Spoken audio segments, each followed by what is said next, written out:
Mark Jones, it's great to see you first of all. Now, this weekend, we're showing one of the classic Welsh Cup finals. It's not the Cup final you won as a manager, I'm afraid, Mark. It's the Bangor Port Talbot game from 10 years ago. We were on good times then, Eggsy, because 2 weeks before we qualified for Europe, but we came third in the league.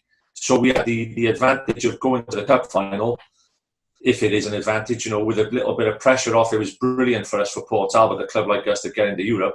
And obviously, we were playing the red-hot favourites, Bangor City, who were a brilliant cup side. Let's don't forget, you've got to give them their credit. They were the cup kings at the time, Neville and his team. So, we, having gone into Europe, we were pleased to go with maybe a little bit of confidence behind us. Yeah, what do you remember of it all? I was there as a reporter at the time. I remember Bangor had a decent start, to be fair. It was 2-0 before you sat down, nearly. Yeah. It wasn't the greatest of starts, was it? We always, we give people a bit of stick. Ken's is a great mate of mine, Lee Kendall in goals. Best goalkeeper in the league, one of the best goalkeepers I've ever seen play. He always says to me, he says he should have saved the first one, but that's just the way it goes. He was most probably one of the main reasons, him and the defensive players, one of the main reasons why we got into Europe. So they'd won 2 in a row, of course, Bangor. They were going for the third in a row. Did that help them? Because you said they settled so well. They were 2-0 up quickly. What are you doing as a manager when you sat there in a cup final, all the build-up, and suddenly you're 2-0 down straight away, nearly?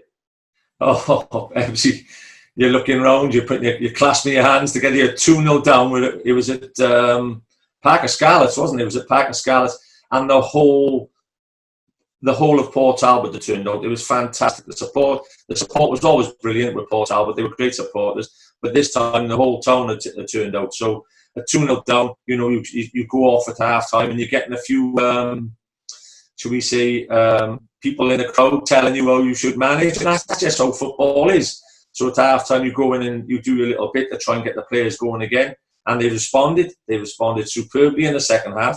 So, a goal from Drew Fahia, I think after about an hour, an equaliser from McCreesh with about 6 or 7 minutes to go. All guns blazing, mate. We're going to try and win it, aren't we? As I say, I was there. I was reporting for radio at the time, and I remember sitting there watching, thinking, "There's only one team going to win this." I thought that was Port Talbot. Then Bangor scored right at the death. Morley header to pinch it. Again, as a manager, I've spoken to you before about this. Once you equalise, I guess your instinct is to go for it, to go for the kill. That was it. That was definitely my instinct, and there was a player's instinct as well. In hindsight, myself, I think I should have and could have maybe gone for extra time. Looking back in all these years now, but at the time, fair dues to Neville Powell. When I went off at the end, he said he honestly said to me, he said, "Thank God we beat you in that last minute." He said we were out on our legs. He said we were gone. But that's how much of a good team they were. Set plays, Bangor especially, they were brilliant. Morley, one of the great headers of a ball who played in this league. And look, there's no bad luck story from us. We really enjoyed it. The boys gave me everything they had. They were superb over the season. Just found out in the last minute by a cracking Bangor City. Yeah, as you said, it was their third in a row, actually, Matt. And then they went on to win the league the following season. Just shows what sort of team you were up against, I guess.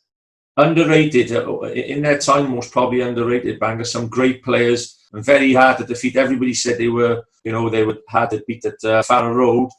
But they must have done some good on the road. 3 Welsh Cups in a row is absolutely superb. And, don't want to congratulate them too much because they broke my heart. But, that's the way it goes. Well done, Bangor. Just generally, it's been a while since we shared a journey up to Scorio. You're on the red button, of course, with us every week on Scorio. We've travelled the length and breadth of Wales together. Now, I know that not a day goes past when you're not watching football on the telly or at a game. I've never seen anybody that watches so much football as you. How are you doing without football, Mark? Well, you got to put up with that. It was family time, Ebbsy, and everybody got to nail down and do what they're supposed to do. But we can all look forward, I think, to when he comes back. It's the time now. Even with all the social media and the phone calls that are starting to go around, everybody's getting excited now. Hopefully, things will come back together, and everybody will come back fit and well, and everybody will be happy, and we'll all be looking forward to all we love. like you said, the rumour mill started, the phone has started, who's going here, who's going there. Sooner rather than later, we'll all be back to what we love. And listen, we've loved the Welsh Premier or the Cymru Premier for 20, 25 years. So we look forward to it when it comes back.